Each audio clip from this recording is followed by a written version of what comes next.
Good evening. That works, okay. I want to welcome you here. I'm Paul Adams. I'm Director of the Science Math Education Institute at Fort Hays State University, where we've welcomed you to our Science Cafe. This, for those who have been counting, which we are counting somewhere. Where's Cheryl at? Cheryl here. Well, get this all started 10 years ago. She doesn't look an age. No, I'll stop right there. I better stop right there. Well, we welcome to our 87th Science Cafe over a time span of 10 years. And for those that have not been here before, although I think some of you have been, remember this is kind of a free forum. If you have questions, feel free to ask about it. Our presenter will share some ideas, open up questions, and a chance to do it. And so that's really kind of the big thing. Just so you know, this is supported by the Science Math Education Institute. We have a donor, Stephens Foundation, who helps underwrite some of the cost, and several others. You can see those things there. So we welcome you. Glad you're here. Just be sure you order something from the bar or whatever to help things go well that way. For those who were with us last year, we ended up with mindfulness and looking internally about it, and we thought we'd go right to the heart of everything, which is right to the heart of the stars, which we are fortunate that we have one of Hayes' own future PhDs from the University of Wisconsin, and I heard that they said Purdue's beating Wisconsin. That's good. I'm Purdue, so that really works well. But Ben Faber is our speaker tonight. He is a PhD candidate. He's all but done ABD, all but his dissertation, working in plasma. He's a graduate of Hayes High. His parents are here to cheer him on. Go ahead and wave, parents. There we go. No, they are with that. Well, it's good they applauded. But we do appreciate Ben taking time, his vacation time here, to speak with us. So let's welcome Ben Faber, who will be talking about, as I said, going from internal with the mind all the way to the heart of everything, which is the heart of a star. So let's welcome Ben, and I'll turn it over to him. So thank you very much. Thank you, Paul. That was a wonderful introduction. I'm not sure I could have done it that much better. So yes, as Paul was telling you, the topic of my graduate research, what I'm really interested in as a physicist, is this topic of plasma physics. In particular, I'll say making a star on Earth, which is using plasma physics to power the future. And to give away the punchline, which you might all be familiar with, I'm talking about the process of nuclear fusion. How can we make a nuclear fusion reactor? But if you're not familiar with what a plasma is, that's fine. I'm going to give you a definition right now. So what I'm really talking about is not something like blood plasma that you might be more familiar with, but this is really another state of matter. And so matter is defined by the collective behavior, how the atoms work together. So let's take the four phases of water. So up here we have ice. This is a solid. The atoms are very tightly bound to each other. They cannot move much relative to each other, and so you have a nice solid form that keeps its figure.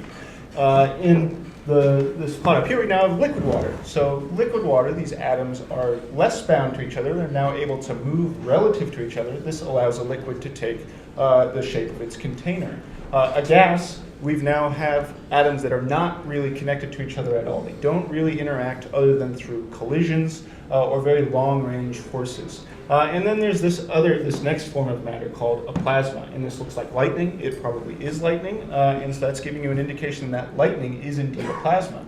And so what you see as you go from solid to liquid to gas to plasma is that we're actually increasing the temperature. You have to melt ice to make water. You have to vaporize water to make a cloud, and then you go to another higher temperature state. So what this is doing is this is increasing the amount of motion in disorder in the state. And so what that then leads to is if you have a gas, so now here's a cartoon of a gas. You have atoms with their electrons, they're all bound together. If you increase the temperature, these atoms can collide and the electrons can fly apart from the atoms. And this then makes what is called an ionized gas, and that is a plasma. Now we have this soup of neutral atoms like in a gas, but we also have electrons whizzing around. We have positively charged ions whizzing around. So that gives you all of the properties of a gas, but it also gives you an additional property that's highly electrically conductive. And this makes the behavior of plasma completely different from that of a gas. And so this is an example of a plasma that you're all pretty familiar with. This is an electric arc. What is happening is that the electric field between these two electrodes is ionizing the air between it, and that is a plasma. These little filaments are a plasma. If you didn't know that, you now know that. So what is a plasma? How do we define this? In science terms, we define it in terms of density. This is the number of particles in the plasma per volume in a plasma. We define it by its temperature and by its magnetic field that it can support.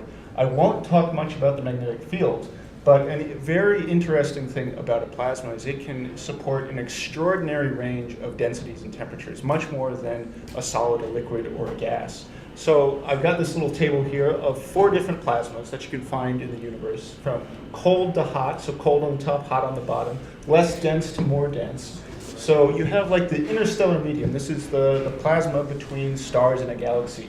This has roughly a density of one ion per cubic centimeter, and the temperature is roughly 10 to the 4th Kelvin, so 10,000 Kelvin.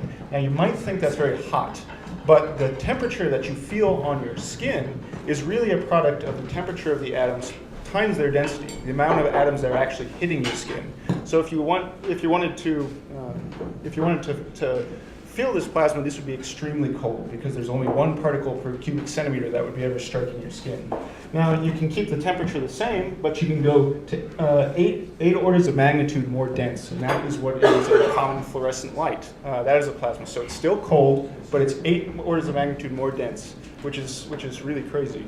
You could go to a hot plasma, the intercluster medium, which I'll talk about in a little bit.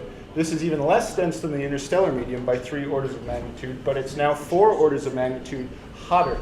So this is an extremely hot but extremely diffuse plasma. And then you go to the fusion plasmas that we'll talk about later. This is roughly the same temperature as the intercluster medium, but it is now 17 orders of magnitude. Is this not working? Yeah. What's this? Okay. Okay, that sounds a lot better. All right, so I'll try to keep this so that it doesn't slip. Right, so now this fusion plasma is roughly the same temperature as the intercluster medium, but it is 17 orders of magnitude more dense than the intercluster medium. And you can compare this to the air in this room. The air in this room is more dense than any of these plasmas, but it is roughly 6 orders of magnitude less in temperature than the intercluster medium. So fusions can support this because of their special properties, but something like a gas or a liquid cannot. So that makes them a really exotic form of matter to be studying. And so how do plasmas interact? So what I'll be talking about primarily are classical plasmas, and these then interact through electromagnetic forces or gravitational forces. So an example of an electromagnetic force would be this coronal flux loop on the sun. So the sun produces its own magnetic field, and this magnetic field can protrude from the sun, and what you see are these arcs of plasma that very closely follow the magnetic field. So this is an example of an electromagnetic interaction. On the other hand, we could have gravitationally bound plasmas. This is now the Lagoon Nebula. This is 55 light years across. This is huge. And this reddish purple substance, that is a plasma. It is a plasma that you know it's a plasma because it's emitting light. So it's a gas of ionized particles, but it has structure across 55 light years, and so it's interacting via gravitational forces. You could go to the other end of the spectrum and you could look at extremely minute subatomic plasmas. And these are actually a window into the early universe. You need plasma physics to understand what has happened after the Big Bang. So if you collide 2 ions together, 2 large ions together, you'll get what is called a quark-gluon plasma. So quarks and gluons are the particles that make up protons and neutrons. And if you collide them together, as is done at the Large Hadron Collider in Switzerland, you'll get, this is now a representation of a quark-gluon plasma. You get this plasma made up of those quarks and gluons that then imitates the conditions of the universe in 10 to the minus 32 seconds after the Big Bang. Now that seems very, very short, but in cosmic timescales, this is an extremely important time period. So In order to understand how the universe evolved from the Big Bang to its current state, we need plasma physics to understand how this quark-gluon plasma forms structures and whatnot. So it's a very interesting that these plasmas, plasma physics is used on either end of the cosmic spectrum. So why should we study plasmas? My answer is that these are really cool, these are awesome, so everybody should be interested in studying them. And this is really because they behave so differently from every other form of matter that we're familiar with. And they also then turn out to be extremely important for answering some of these questions about the universe, such as star formation, galactic dynamics, the Big Bang. Black holes are often surrounded by what's called an accretion disk, which is a magnetized plasma. And then there are important real-world applications. Fusion energy is what I work in, and I will tell the second half of my talk will be on that. But then also things like space weather, space exploration, communications or electrical equipment. There are various industrial things that you can do with plasma. So this is not just an esoteric subject that we're just interested in studying. There are very real-world applications. But I will motivate this by the real-world applications by talking a bit more about the plasma universe. So thankfully here on Earth, we don't really have a lot of interaction with plasmas. They don't really exist on Earth, and that's a good thing. If they did, we'd have a hard time living. The most common form of a natural plasma is indeed lightning. This is just an ionized gas that is ionized due to the electric field between clouds and the ground in a thunderstorm. You also have the auroras, the northern and the southern lights, but those are technically not really on the Earth. But if you look into the cosmos, and you look at all of the visible matter in the universe, so I'm not talking about dark matter or dark energy, which you may have heard of, but if you look at the visible matter, 99% of that is in the plasma state. So it really is something that, if we want to understand the stars, we need to be studying. And it has a very high influence on all sorts of structures, from the large, like this intercluster medium, which is talking about galaxy cluster dynamics, to the dynamics within galaxies and the interstellar medium, and then closer to home you have the stellar wind and stellar atmosphere, which is talking about the interactions of stars. All of these need plasma physics. So just to give you a sense of some of these things, so let's start with intercluster medium. So now I'm talking about the largest really structures in the known universe outside of dark matter structures. And these are plasmas. So now, I was talking about that Lagoon Nebula, which was 55 light years across. This Perseus cluster is a cluster of galaxies. Every one of these points of light is a galaxy, or galaxy, really kind of a collection of galaxies. These are no longer individual stars. This cluster is 1 million light years across. This is gigantic. But it is permeated by this plasma, this hot diffuse plasma. And this is important for the formation of galaxies. It's also important for the formation of life. It's driven by supernova, and supernova are how you create heavy elements in the universe. And so you see an abundance of things like oxygen, silicon, nitrogen, carbon, or iron. This is also contained in this intercluster medium. So how the intercluster medium evolves is an important area of study to figure out how life could have even formed in the void of space. And so plasma physics is essential to that. On a slightly smaller scale, if we now talk about what's happening within a galaxy, you have the interstellar medium. And so the interstellar medium is fascinating. It's a highly turbulent plasma, so this means it is spanning a very large range of scales. It can go from the stellar scales, like that around our sun, to the entire galactic scales. For an example, this is what's called a jet from an active galactic nucleus. This can be thousands of light years. These jets can be thousands of light years in size. Or you could look at stellar nebulas. This is now just kind of the local region around stars. And this bubble-like shape is a plasma that is extruding outward from the nebula. Or you have, on this upper right plot, this is a stellar wind. And as you can see, it's very turbulent. It has eddies that look like clouds or water eddies or something like that. And then you have the well-known supernova. And this is an expanding shell of superheated plasma. And all of these give then large variations in the density. They give large variations in the temperature. And that drives a whole host of really interesting dynamics that then gives rise to how stars form, how planets form. So it's really an interesting subject of study. And then we can go even smaller now. We're getting now into the realm of stars and star formation. So the way stars form is you'll have a gas of, or really just a hydrogen dust, a gas formation that starts to slowly interact under its own self-gravitational forces. So this is hydrogen, the lightest element in the universe. And over millions, billions of years, they slowly interact with each other because gravity is always interacting, and they start to aggregate. And then once the collection of hydrogen in aggregate reaches about 7% of the mass of our sun, it will ionize into a plasma. And if that was the only thing that happened, it would continue to aggregate and it would just form things like neutron stars, white dwarfs, black holes.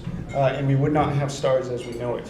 A great and important thing is that inside the stellar core, nuclear fusion starts to happen. And this starts to produce radiation and energy that then can support the gravitational collapse. It works to counteract. So inside the core of the star, fusion is creating radiation, which pushes out against the gravitationally collapsing forces. I'm now starting to talk more about nuclear fusion and motivating why we study nuclear fusion. But still, interestingly, you wouldn't be able to describe stars without plasma physics, and I think that's pretty obvious. That should be pretty obvious, I hope, by now. But inside of the sun, for example, we have a very hot, dense plasma. This is now denser than air and roughly 5 orders of magnitude hotter than air. So it's producing nuclear fusion is happening, and it's producing radiation. And so then you have these different layers of the sun. And all of these layers are have to use plasma physics to describe. So if you want to know how the sun is working, what is driving all the processes in the sun, you need to know plasma physics. And then what we find is that this is the only source of power for all of the stars. So really what fusion is fusion is driving the universe. Even though we don't have it on here in Earth yet, it is the dominant source of energy within the universe. So it's really quite fascinating. And so the stellar atmospheres can be really this is just a really cool example of plasma physics and shows you what the interaction is between plasmas and magnetic fields and whatnot. So the outer layer of the sun, or of stars, is really characterized by this hot plasma motion. And a very interesting fact about stars in the sun is their outer layer, which is called the solar corona, is a very diffuse plasma, but it is roughly 1,000 times hotter than the layer just beneath it, which is the photosphere. And that really doesn't make much sense because you'd think, well, the matter would have to aggregate onto the star and increase the pressure in order for it to get hotter. But there's some very interesting plasma physics that people are still trying to understand as to why this solar corona is roughly 1,000 times hotter than this photosphere. And then just as a very cool example, you have, there's a little movie here of what is called a coronal mass ejection. So you'll see this prominence explode outward out of the sun.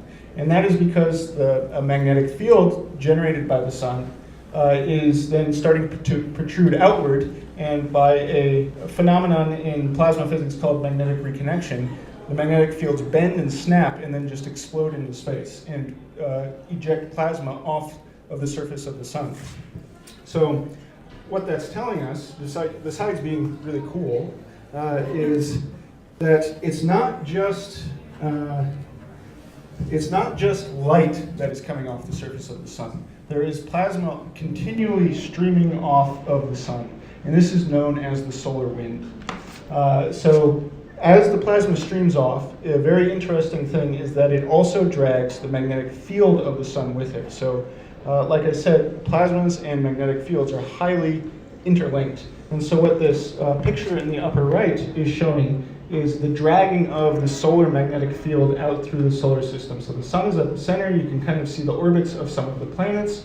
And then you can see as the solar wind propagates outward, it is slowly rotating and being dragged in kind of a spiral manner because it is being dragged along by the plasma. And plasma has inertia. It interacts with other things, so it can't propagate as fast as the speed of light or anything like that.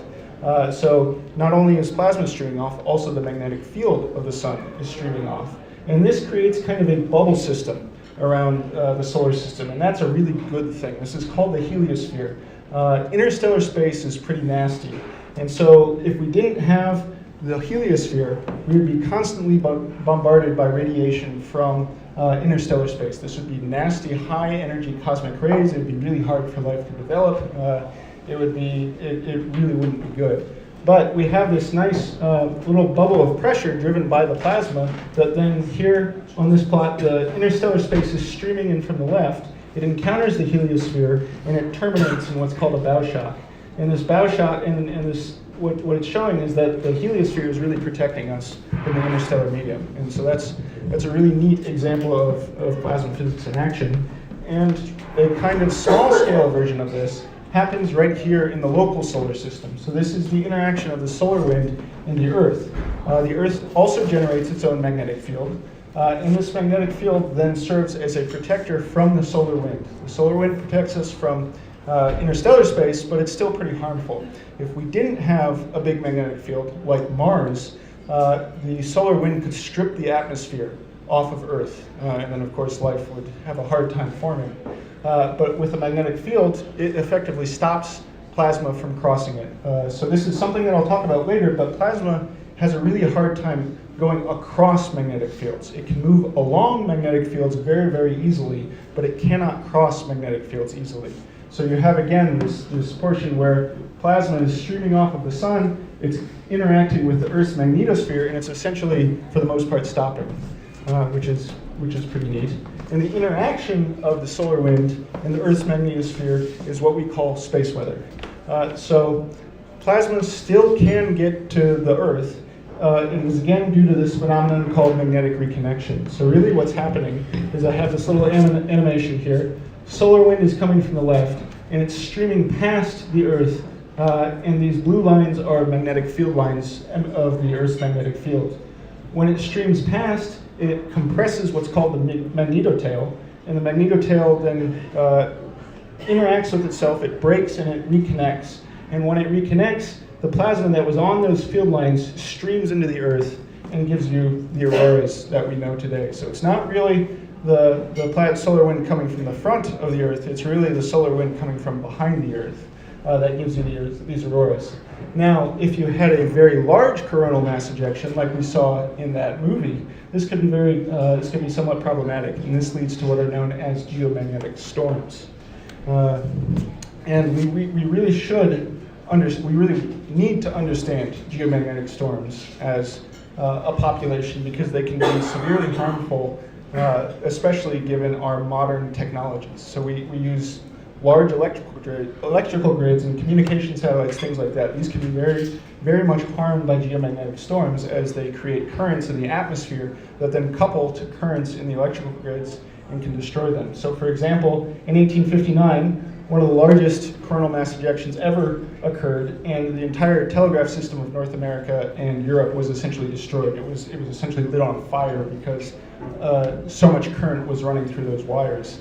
Or in 1989, the province of Quebec in Canada had its electrical grid taken offline by a coronal mass ejection that was not predicted or anything. And so what one wants to do is predict how these coronal mass ejections will affect the Earth, and this requires understanding solar physics, the solar wind, the magnetosphere, and also the ionosphere, which is where the part of the atmosphere where the plasma will terminate. And I highlight this because it's pretty cool. You may not know it, but we do ionospheric research right here in Hayes.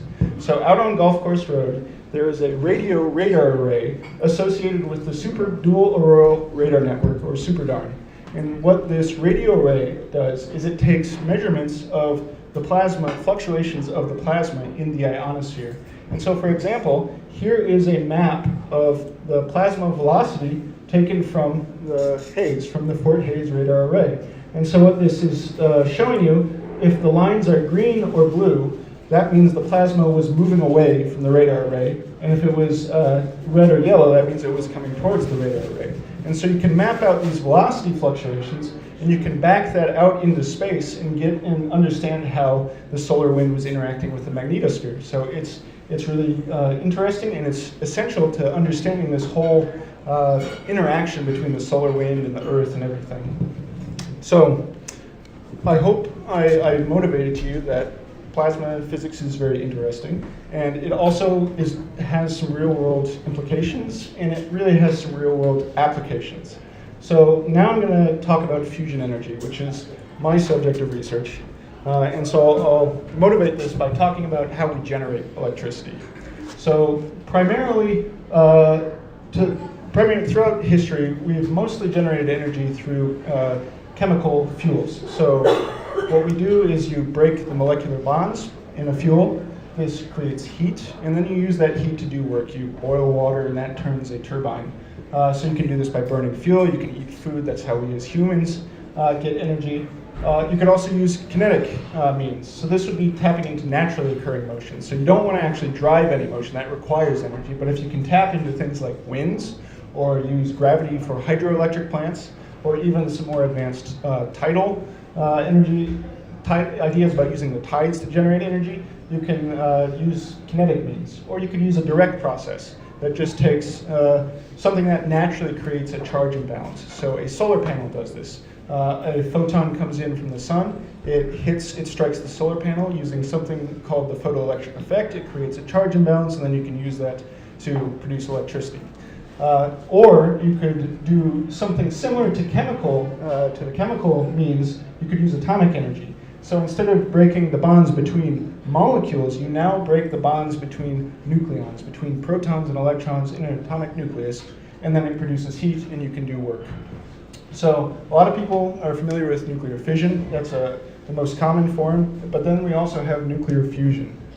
And there's a real impetus why we'd want to study atomic energy, and that is just that the fact of the matter is world energy consumption is continuing to rise and will continue to rise for the foreseeable future. For example, here from last year's International Energy Outlook, it predicted 750 quadrillion British thermal units of energy will be consumed in 2040. That might not mean much, but that's equivalent to 6 trillion gallons of gas. Or this is eating 368 trillion hamburgers. And if you use the current output of McDonald's, that is 147,000 years. It would take 147,000 years to produce that many hamburgers to feed 1 year of energy consumption in 2040. So we are talking about serious energy needs. So we'd like to then tap into the atom. And the reason that we'd want to do that is the atom is the most energy-dense substance we have in the universe. This is because nucleons, like protons and neutrons, are bound by what's called the strong nuclear force, and this is the strongest force in the universe. So if we can break this, we can get energy out. So a very interesting kind of quirk, you could call it, if you haven't studied much nuclear physics, is that sometimes the mass of combined atoms in a nucleus can be less than the mass of the separated nucleus. And that's given by this little cartoon, that if we could have a situation where the nucleus in its form here has a smaller mass than if all of the protons and neutrons were separated. And that's because there's something associated with the strong nuclear force called the binding energy. So in this example, if we had this nucleus and we added the same amount of energy that's in the binding energy, we could separate the atoms. Or we could run this process in reverse. And if we run it in reverse, we get the excess mass released as usable energy. And there's a huge incentive to do this. You get vastly more energy out by doing this process than you put in to drive this reaction. So then there are two routes that we could choose. We could split or we could combine the nuclei. That's really only two options you have. So this is embodied in fission versus fusion. So let's take a figure of merit is the energy density of gasoline. This is 100 megajoules per kilogram. It's not important that you know exactly what a megajoule is, just that we'll be comparing these numbers. For fission, of course, this is pretty intuitive. You will split a very high mass atom into lower mass atoms. This releases energy, that binding energy. It also releases more neutrons. And it's essential that it releases more neutrons. That way you can have a chain reaction, and that way you can have a power plant. If it didn't release any neutrons, it wouldn't be a very useful energy source.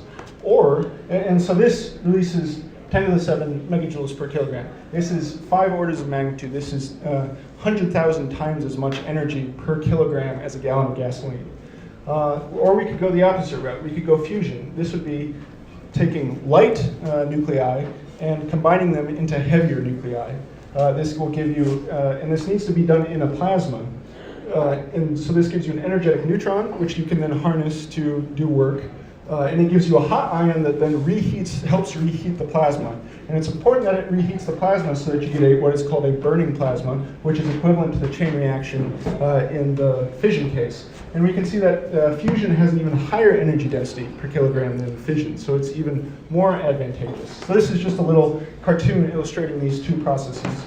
We're again splitting a heavy mass atom with a neutron, produces energy, more neutrons, a couple of heavy mass atoms, or we could use isotopes of hydrogen called deuterium and tritium. So this is one proton, two neutrons, one proton, one neutron. You combine them, that gives you a helium ion out, and it gives you a neutron that you can then use to do work with. However, fusion is really not easy at all. So as you see in this cartoon, you have a positively charged ion and you have a positively charged ion. We all know that positively charged ions want to repel. So what you need to do is you need to get over what is called the Coulomb barrier, and this is a repulsive barrier. So here's a cartoon of the Coulomb barrier. So let's say we have one atom here at the zero axis, and then we bring in another atom from very far away. If we want it to get to this atom at the origin, we have to get it over this hill so that it can go and sit in this valley where it's attracted to the other atom. So that means you have to give it enough momentum. It has to be going fast enough to get over this barrier.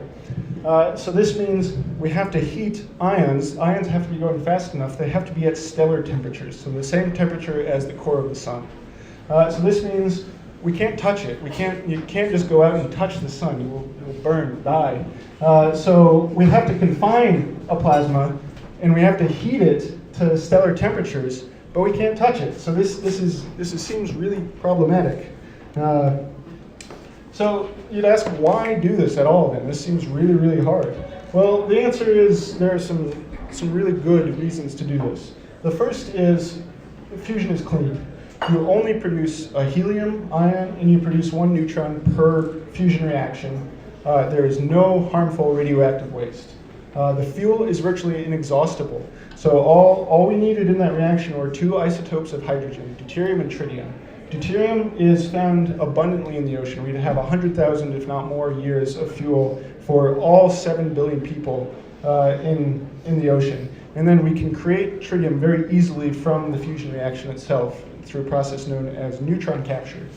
And then it's safe. So a fission plant may melt down, and we know the drawbacks of something like that. Whereas a fusion reactor, if the confinement were to be ruptured or something like that, all that would happen is the plasma would leak out and then it would dissipate. It can't, if it's not continually being heated, it will just cool extremely quickly. So all that would happen is you just get some hydrogen gas out. Nothing bad would happen. So there are some real advantages to doing that.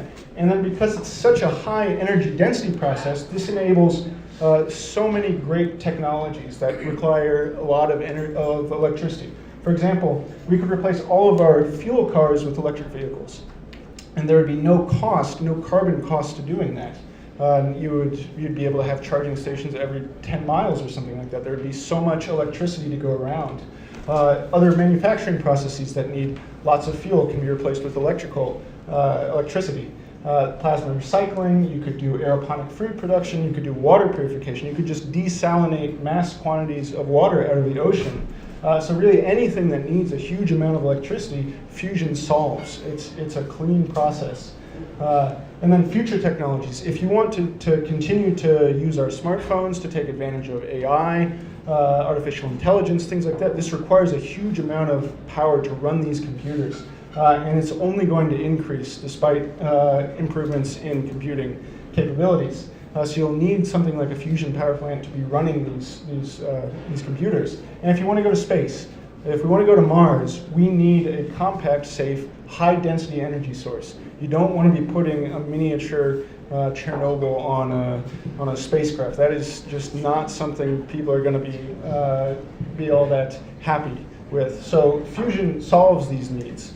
And it really makes it worth investigating despite the complexity of the process. So how could we get there? I talked earlier about smashing atoms together to make a quark gluon plasma.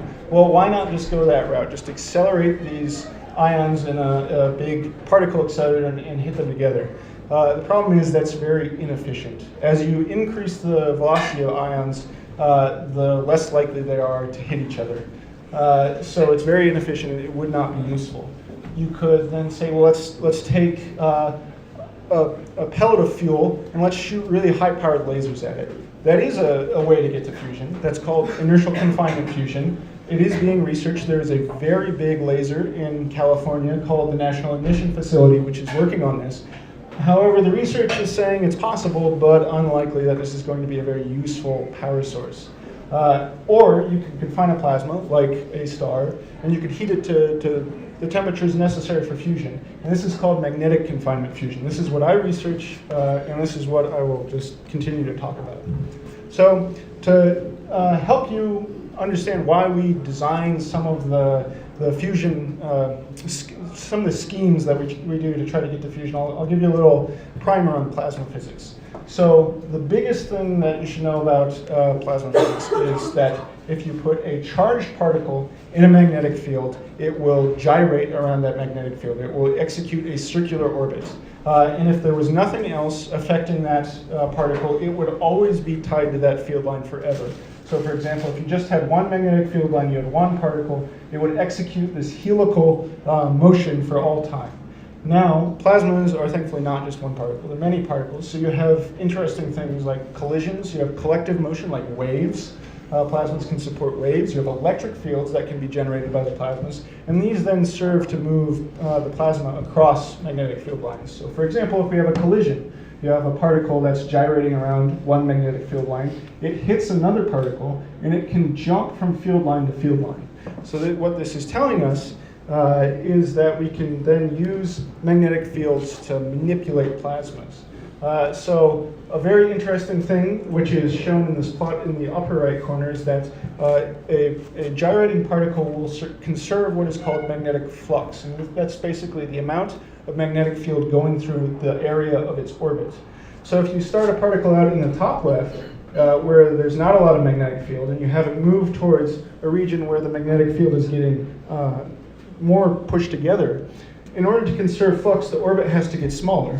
But in order to conserve energy, the orbit has to get faster. And that means the movement along the magnetic field line has to get slower. And so what you can eventually do is you can get that particle to stop moving along the magnetic field and start moving backwards along the magnetic field. And this is called a magnetic mirror. If you have particles in curved magnetic fields, so like in this, so you can see a particle gyrating around that magnetic field line, but you can see the magnetic field line is curved, there will have a centrifugal force acting on the particle, and it will want to move out. Because again, this particle does have mass. It will be like if you're on a merry-go-round and you're holding on, you can feel yourself moving outward. And then a very interesting thing is that if you have an inhomogeneous magnetic field, so if the magnetic field here is weaker than the magnetic field here, what you'll see is that the particle will start to trace out an orbit that is very large. It gets into a region of higher magnetic field, so its orbit becomes smaller, so it can't return to where it starts. It will start to move back out, and it will continue to trace out this pattern. You can see that the particle is drifting. It is not just on one orbit. So we can use all of these techniques to then move plasma around using just magnetic fields. And then a very nice thing is because plasmas can support currents, they can also generate their own magnetic fields.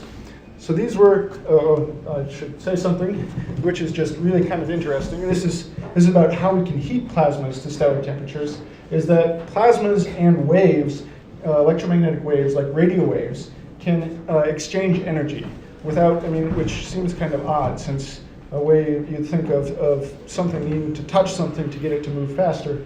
But this is a cartoon of wave-particle energy transfer. If you had a boat on the ocean and it was on the leading edge of a wave, and the wave was traveling faster than the boat, the wave would push the boat along. On the other hand, if you had a boat on the trailing edge of the wave, and it was the boat now is moving faster than the wave, it would be pushing the wave along. So in this way, the boat wants to gain energy. It starts going faster because the wave is pushing it. And in this case, the wave is starting to gain energy because the boat is pushing this. So what this means is that we can heat plasmas to really, really high temperatures using just radio waves. We don't need to touch it. So we now have magnetic fields that we can use to confine them, and then we have a method of heating a plasma. So this means we can start actually trying to get magnetically confined fusion on the Earth. So the earliest fusion experiments were very simple. One was this magnetic bottle that just used this magnetic mirroring force that we talked about. The other was called a Z-pinch. And schematically, you can see these red arrows. This would be the plasma. The blue arrows are the magnetic field generated by the plasma, this self-generated magnetic field. If you increase the plasma current as you go from left to right, that magnetic field gets stronger and it squeezes the plasma. And the idea would be, well, just do this fast enough and you can squeeze the plasma really fast to a really high density and then you can get fusion. And that's a nice idea, but unfortunately, both of these configurations suffered from the problem that you would lose particles too fast. It wasn't actually confining it well enough, so you couldn't heat it up to high enough temperatures to get appreciable fusion. So, and that's because particles would simply just leak out of the ends of these configurations, which was called the end loss problem. So how do you solve the end loss problem? Well, just don't have a configuration where there are no ends. And this would be a torus configuration, so it's like a donut. So what this configuration is what I'm showing here. This purple thing would be the surface of the plasma. These bronze coils are what are called the magnetic field coils. These create the magnetic field that we use to confine the plasma. And then these green lines are just what a magnetic field would look like. And you can see in this configuration, right now we just have magnetic field lines that are always on the same part of the surface as you go around. And if you remember what we talked about curved magnetic fields, that means a particle on this field line will always want to drift out of the plasma. And that means you would not be able to, if you just had this configuration alone, you would not be able to confine a plasma well enough to get fusion. But we could use the fact that plasmas generate their own magnetic fields and run a current through the plasma, and that's symbolized by these red arrows, and this would then self-generate another magnetic field. And if you combine those magnetic fields, you get these yellow arrows, and you can see now the field line has changed its pitch. It can go from outside to inside. And so what that means is any particle that was drifting outward at this point is now drifting back into the plasma at the other point. So it's kind of like a honey dripper. So if you dip one of these honey drippers in honey, if you just let it sit there, honey would fall straight down. But if you start to twirl it, the honey that was falling down gets rotated to the top side and falls back onto the honey dipper. And so that's essentially what we're doing here. It's a pretty simple idea, but it really revolutionized magnetic confinement fusion. And it's hit some very major milestones. So we've created the hottest substance ever on Earth. We've created a plasma. I haven't personally, but people have created a plasma that is 510 million Kelvin. This is 25 times hotter than the core of the sun. It is nowhere near as dense as the core of the sun, but it is definitely hotter. We have gotten fusion power out. There's an experiment that got 16 megawatts of fusion power out with 24 megawatts of heating. So this gives you a fusion gain of 2/3. Any power plant, any burning plasma would require a fusion gain greater than 1 for it to be a reactor, but we're certainly demonstrating that we can do this. And then there's something called the fusion triple product, which you don't have to worry about the units or anything. Well, all it's telling you is that it's how long you can confine a hot plasma. And if we need something that's 3 times 10 to the 21 for a burning plasma, and we're getting 1.5 times 10 to the 21, that's only a factor of 2. So we're definitely getting there. However, I would say, and I don't think I mentioned, this configuration is called a tokamak. This might be a word that you've heard in news or something like this. This was a Russian word that has been adopted by the fusion community, and it's called a tokamak. And it's the most popular concept, but they are not perfect. If you want to get that confinement, you of course need that plasma current. And this introduces a lot of free energy into the system. And if you have free energy, you can get instabilities like waves. And so what I'm showing you here was at this point in time in this experiment, we're now looking at a top-down view onto the plasma. You can see it's got this donut shape. It's in a very stable configuration. But after a certain amount of time, an instability is formed in which it's no longer nice and circular. You see this sausage-like instability, as it's called, which is forming. And this is very problematic. If you have a very hot plasma confined like this and it starts to disrupt, as it's called, you will get huge energy fluxes to the wall. And this could destroy the confinement vessel. And another thing is you can't have continuous operation right now without superconductors, and we don't have sufficient superconducting technology to have just a continuous fusion reaction. So, oh, and this is what I wanted to show you, a little video from YouTube about what would happen if you had this disruption. So this is a plasma in this device, and then it will disrupt. There's the disruption. You can see pieces of the wall coming off. That is those sparks coming off. Let me replay this.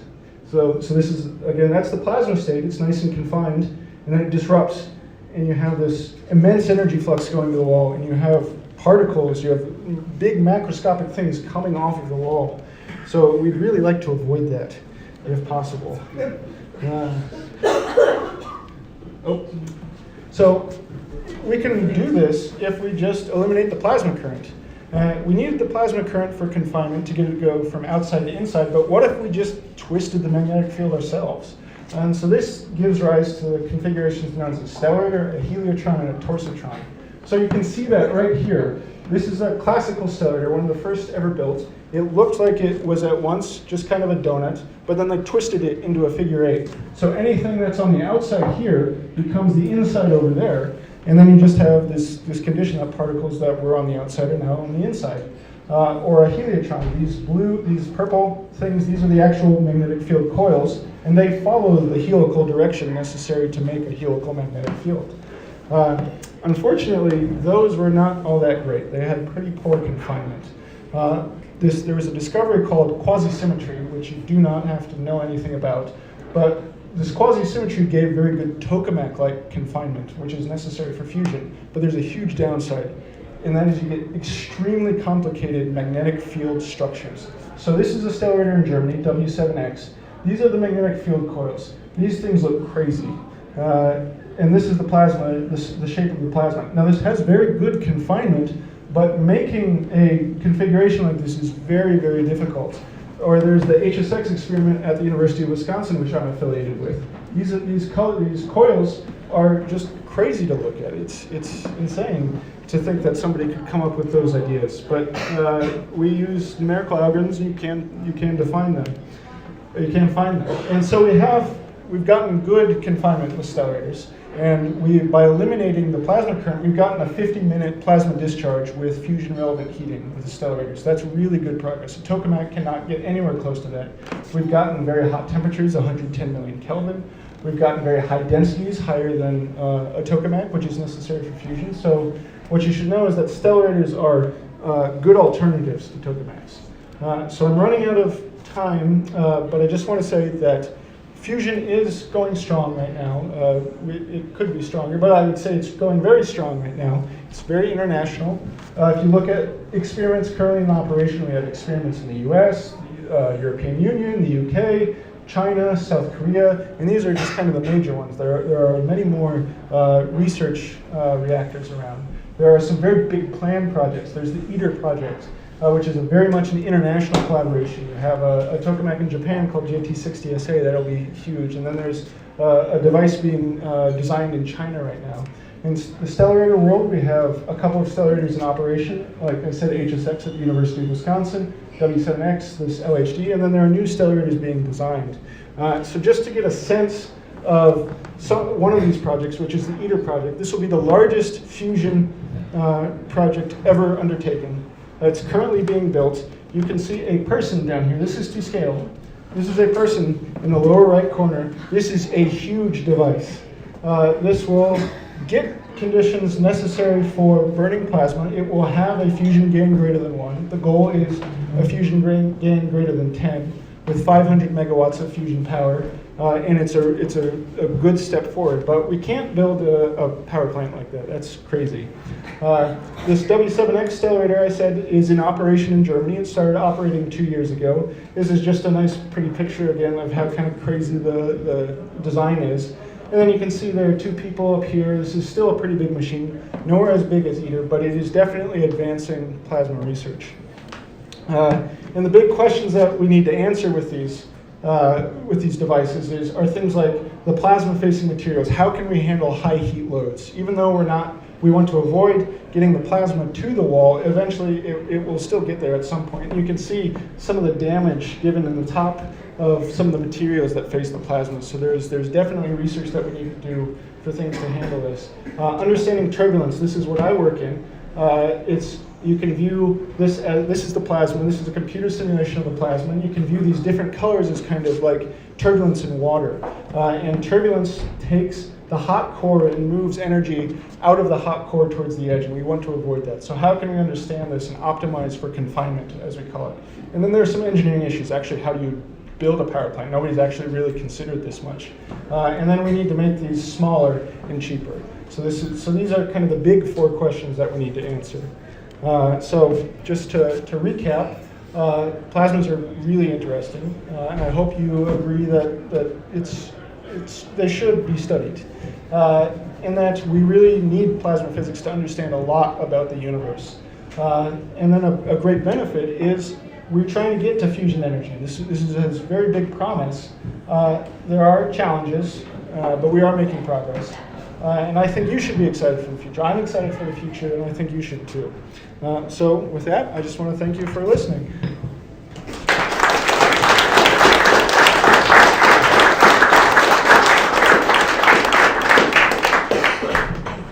Yes? Every talk or every paper I've ever read talks about how clean this energy would be. Mm-hmm. But there are going to be neutrons, Yes, there will be. and that will radiate to the inside of the reactor. Yes, it will. And you will have, Yes, so the radioactivity, I believe, of the plasma-facing materials is projected to be somewhere in the order of a half-life of 30 to 50 years.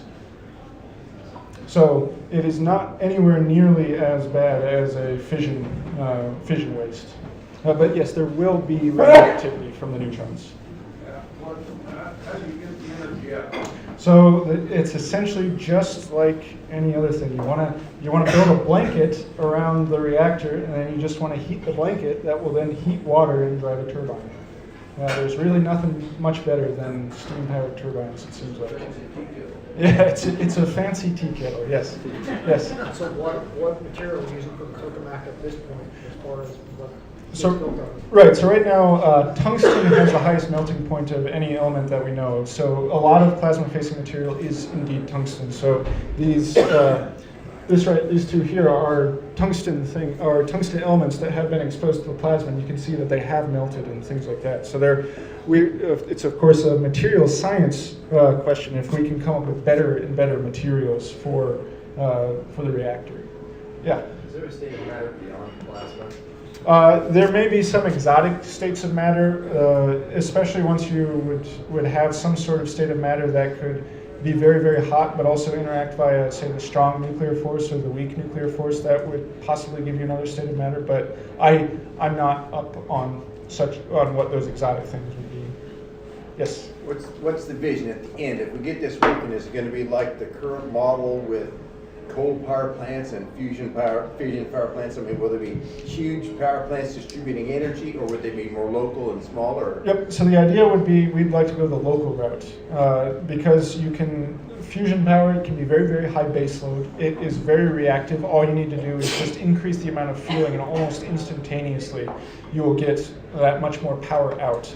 But the idea would be, let's not go and build something that is this big. This is untenable. This experiment is $25 billion. And no power company is going to build a reactor that is $25 billion. So the idea is we need to make this smaller and cheaper. And that's where things like superconductors come into play. If we can get to room temperature superconductors, that will very, very much decrease the size of a reactor.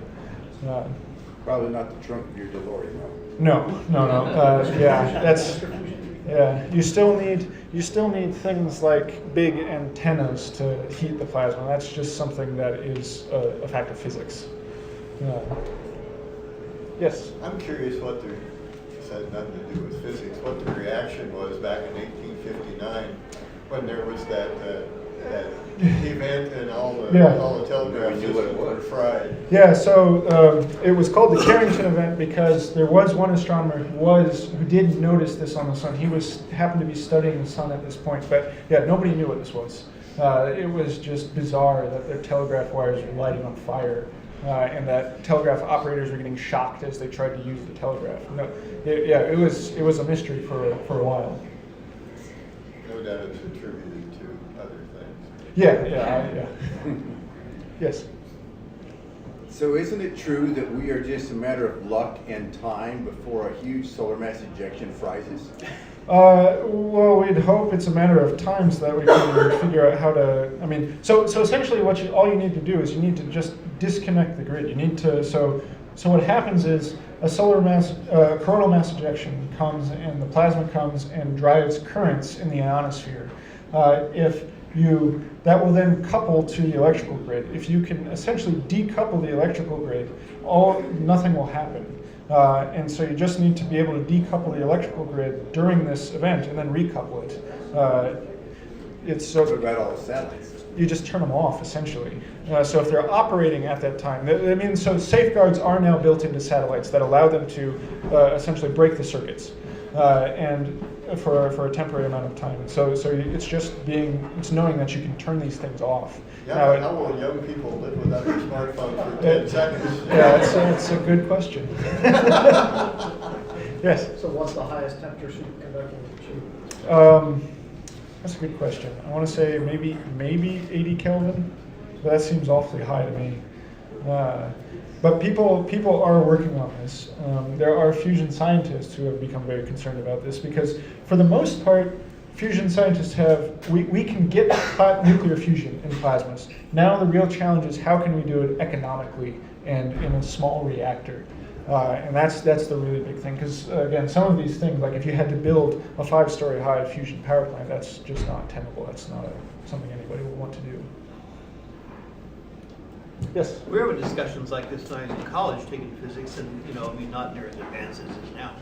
But one of the things that one of the professors brought up is eventually when you've got the entire world dotted with all these fusion reactors, then you've got thermal pollution.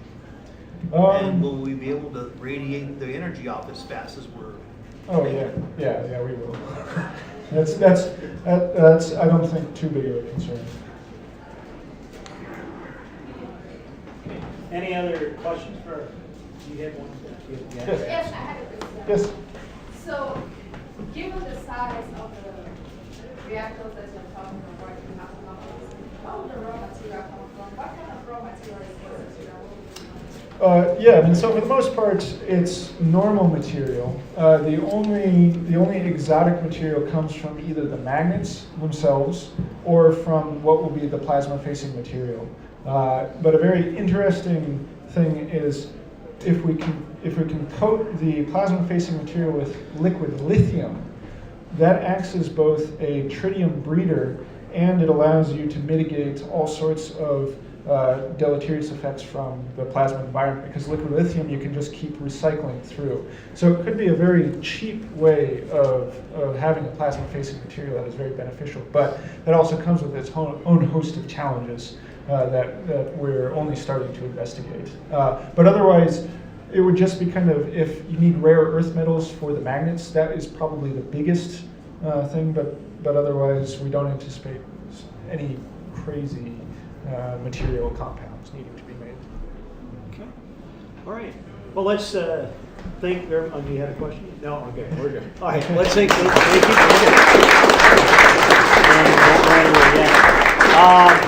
As always, we do recognize our speakers and thank you for visiting your folks. I'm sure they appreciate that, but taking time of your vacation to come here and give a talk. So we do have for you the very rare collectible Science Cafe shirt that we expect you to wear in Wisconsin. I will. And we know because you're from Wisconsin, cold weather isn't a big deal, so you can wear the t-shirt. Also a water bottle, a pin, and the light, since we know it's darker up there than it is. We'll give you a light. Well, thank you. Thank you very much. Before we do our door prizes, and we'll have you help with that, just to let you know is that we do have the rest of our spring season coming up. February 20th, you can see on the table there is one about same stress, different animal by Javi Embardar, and I don't think I said it pronounced it correctly, but so if you're looking at